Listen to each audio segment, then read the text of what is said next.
Praise the Lord. आप सभी को जय मसीह की। खुदावंत प्रभु यीशु मसीह के मीठे और मैं मधुर नाम में आप सबको आशीष देता हूँ। आज है डे 7 और डे 7 में आज हम सीखने जा रहे हैं बाइबल सेवन के विषय में। मेरे प्रियो, हम बहुत सारा खाना तो खाते हैं, बहुत सारी चीज़ों का हम उपयोग करते हैं, बहुत सारी चीज़ों का हम सेवन करते हैं। कई चीज़ें तो ऐसी होती हैं जिनका सेवन हम रेगुलर ही करते हैं। लेकिन मेरे प्रियो, मैं आपको बताना चाहता हूँ कि जब हम बाइबल का सेवन करते हैं तो वो बाइबल हमारे जीवन में ऐसा काम करती है कि हमको अच्छाई और बुराई का अस्तित्व दिखाती है कि हमें क्या करना है और किसका क्या परिणाम हो सकता है। सो मेरे प्रियो, मैं प्रभु यीशु मसीह के नाम में और होप प्रेयर सेंटर की ओर से आपको आशीष देता हूँ। आइए चलते हैं हम वचन की ओर। सो वचन में लिखा है इस प्रकार से, भजन संहिता 1 अध्याय उसके 1 और 2 पद में, कि वह मनुष्य क्या ही सुखी है जो दुष्टों की सलाह पर नहीं चलता। हालेलुया। मेरे प्रियो, यहाँ पर 2 प्रकार के पुरुषों की बात की गई है, 2 प्रकार के मनुष्यों की बात की गई है। और वो 2 प्रकार के मनुष्य कैसे हैं? पहला है धर्मी मनुष्य और दूसरा है अधर्मी मनुष्य। लेकिन एक मनुष्य के विषय में यहाँ पर बात चल रही है और वो कह रहा है, भजन संहिता का लेखक दाऊद कहते हैं कि क्या ही धन्य वह मनुष्य है जो दुष्टों की युक्तियों पर नहीं चलता है। और अगर हम इसको सही तरीके से पढ़ा जाए तो इसमें ऐसा लिखा है, वह मनुष्य क्या ही सुखी है जो दुष्टों की युक्तियों पर या दुष्टों की सलाह पर या दुष्टों की प्लानिंग्स पर या ऐसे दुष्ट जो अपने लिए हमको इस्तेमाल करते हैं उनकी सलाह पर नहीं चलता है। Hallelujah, hallelujah. मेरे वीडियो में आपको बताना चाहता हूँ ये वचन क्या कहता है। ये वचन हमें सिखाता है कि जो व्यक्ति परमेश्वर की युक्तियों पर चलता है वो तो आशीषित है, वो धन्य है। वरन जो व्यक्ति मनुष्यों की ऐसी गंदी युक्तियों पर चलता है, जो वो प्लानिंग्स करते हैं, वो शापित हो जाता है और वो दुष्टों की सलाह में फंस कर वो गिर जाता है। और दुष्ट कई बार हमारे लिए इस जाल को बिछाता है, जैसे उसने आदम और हवा के सामने इस जाल को बिछाया, जैसे यीशु के सामने उसने उस जाल को बिछाया, जैसे दाऊद के सामने उस जाल को बिछाया। मेरे प्रियो, मैं बताना चाहता हूँ आपको, दुष्ट अपनी योजना, अपनी चाल को चलने में कभी पीछे नहीं हटता। लेकिन ये वचन क्या कहता है कि जो व्यक्ति को खुश या धन्य बनाता है। आप सलाह के लिए कहाँ जाते हैं? हमें इन बातों को समझना है, सोचना है कि हम सलाह के लिए कहाँ जाते हैं। जब हमको ज़रूरत होती है, जब हमको पता होना चाहिए कि जब हमको बहुत ज़्यादा आवश्यकता होती है कि हमको कोई सलाह दे, जैसे कोई घर खरीदने जा रहे हैं या हमारे जीवन में कोई ऐसी परिस्थितियाँ होती हैं जो कि बहुत ज़्यादा गंभीर परिस्थितियाँ होती हैं जिसको हम सबके साथ शेयर नहीं कर सकते हैं। लेकिन उस समय पे हम सलाह लेने के लिए कहाँ जा रहे हैं हमें सोचना है, क्योंकि लिखा है इस प्रकार से, मेरे प्रियो, क्या ही सुखी है वह मनुष्य है जो परमेश्वर के मार्ग पर चलता है, लेकिन वो दुष्टों की जो सलाह पर चलता है वो धन्य नहीं होता है, वो आशीषित नहीं होता है। वो दुष्टों की युक्तियों में फंस जाता है और वो उसमें पड़ जाता है और उसमें फिर वो नाश हो जाता है।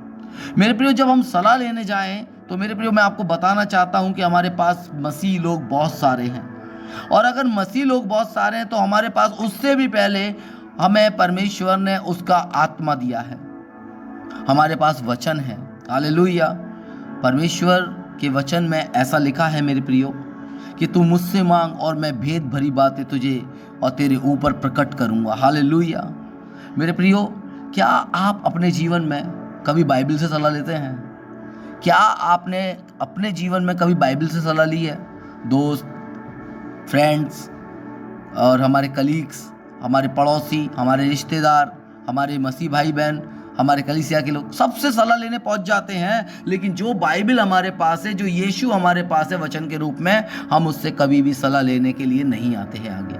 लेकिन वचन क्या कहता है, मैं आपको बताना चाहता हूं कि क्या आपने, मेरा ये क्वेश्चन है आपसे, कि क्या आप कभी भी बाइबल से सलाह लेते हैं? अगर नहीं लेते हैं तो आज से लेना शुरू करिए। Hallelujah, hallelujah. क्यों? अक्सर हम उस बारे में बातें करते या सोचते हैं जिसमें हमें आनंद आता है। कई बार लोग हमें आनंद की बातें, ऐसे ऐसे विचारों को निकाल के उसमें बाइबल के वचन में मिश्रित बातों को बताते हैं। कई बार हम ऐसी बातों को सोचते या विचार करते हैं जिसमें हमें आनंद आता है। लेकिन आप परमेश्वर के वचन से प्रसन्न हो सकते हैं। हालेलुया।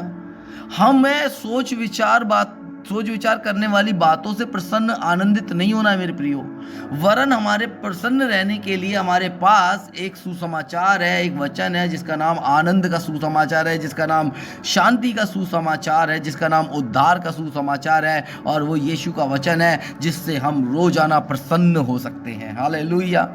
जैसा कि यहाँ पर लिखा है 2 व्यक्तियों के विषय में, एक अधर्मी व्यक्ति है जिसके मार्ग पे हमें नहीं चलना है, और एक धन्य व्यक्ति है जो अपने मार्ग को खुदा के साथ लेकर चलता है। हालेलुया। मैं आपसे एक और क्वेश्चन पूछना चाहता हूँ, क्या आपके पास रोज बाइबल पढ़ने और उस पर मनन करने में समय बिताने की आपको योजना बनाते हैं? क्या आपके पास जो बाइबल है उस बाइबल के साथ अपना समय बिताते हैं?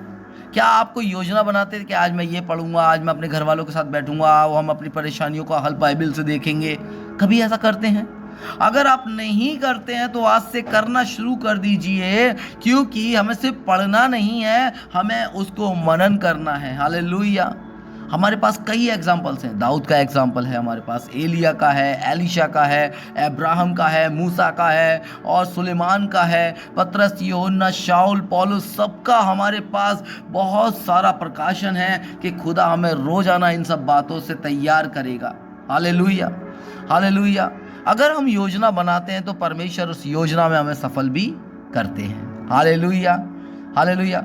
मैं बताना चाहता हूं, जबकि ये डे 7 है, और डे 7 के अंदर यानी कि दिन 7 के अंदर मैं आपको बताना चाहता हूँ, प्रार्थना और उपवास की ये दिन ईश्वर से हमें उसके वचन की भूख देने के लिए कहने का एक महान अवसर है। हालेलुया।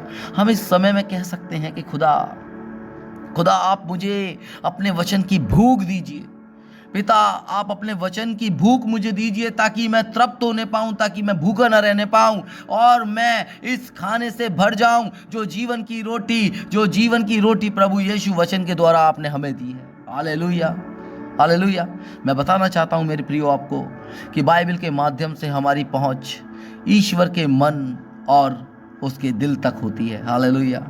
जब हम बाइबल पढ़ते हैं, जब हम वचन पढ़ते हैं, जब हम वचन को मनन करते हैं, जब हम वचन को उठाकर अपने लिए क्लेम करते हैं, जब हम वचन का सहारा लेकर परमेश्वर से प्रार्थना करते हैं, तब वो बाइबल का वचन हमें ईश्वर के मन और उसके दिल तक पहुंचने में सहायता करता है। मेरे प्रियो, हम परमेश्वर के साथ संगति कर सकते हैं, लेकिन हम संगति करना नहीं चाहते हैं। हमें संगति करनी है मेरे प्रियो। हमारे पास जो बाइबल है उसका नाम यीशु है। हालेलुया।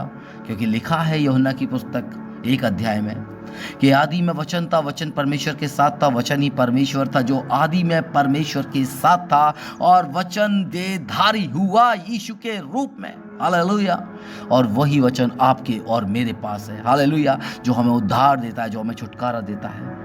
मेरे प्रियो, मैं आपको बताना चाहता हूँ कि जब हमारा आनंद वचन में होगा ना, तो हमें उसे पढ़ेंगे और उस पर मनन भी करेंगे। जब हम अपने आनंद को वचन में ढूंढेंगे ना, तो हम उसे पढ़ेंगे भी और उसे मनन भी करेंगे। यह दिन और रात है। हालेलुया। यह दिन और रात है, यह हमारा मार्गदर्शन करेगा और हमारे मार्ग को आशीर्वाद देगा, क्योंकि वचन में लिखा है कि मेरा वचन तेरे पाँव के लिए दीपक और तेरे मार्ग के लिए उजियाला है। दीपक रात को जलाया जाता है, उजियाला सुबह होता है, और ये दिन और रात है, ये हमारा मार्गदर्शन करता है। ये वचन हमारे दिन और मार्ग ठहरता है, दिन और रात ठहरता है, ताकि हमारा मार्गदर्शन करने पाए और हमारे मार्ग को आशीर्वाद यीशु की ओर से मिलने पाए। मेरे प्रियो, एक छोटा हम प्रार्थना करेंगे हम, हे परमेश्वर, हमें अपने वचन की भूख दे। परमेश्वर, आपके वचनों पर, आपके विचारों पर ध्यान करने के लिए सहायता करें, और परमेश्वर का वचन पढ़ने में और उसको मनन करने के लिए प्रभु के निकट आने का समय परमेश्वर जो हम निर्धारित करते हैं उसमें हमारी सहायता करें, ताकि प्रभु हम कभी भी दुष्टों की सलाह पर नहीं चलने पाए, कभी भी पापियों के मार्ग को नहीं अपनाने पाए, कभी भी ठट्टा करने वालों की मंडली में शामिल ना होने पाए, बल्कि इसके बजाय हम प्रभु के निर्देश में प्रसन्न होने पाए और वो दिन और रात उसी पर ध्यान करते रहने पाए। मेरे खुदा, प्रभु आपके वचन में लिखा है, धन्य हो तुम, क्योंकि वह वचन से जो प्रसन्न रहता है और दिन रात उस पर जो ध्यान किए रहता है वो धन्य है, वो धन्य है, वो धन्य है। मैं आपको यीशु के नाम में आशीष देता हूँ, यीशु के नाम में मैं आशीष देता हूँ, यीशु के नाम में आपको आशीष मिले। आमीन, आमीन, आमीन।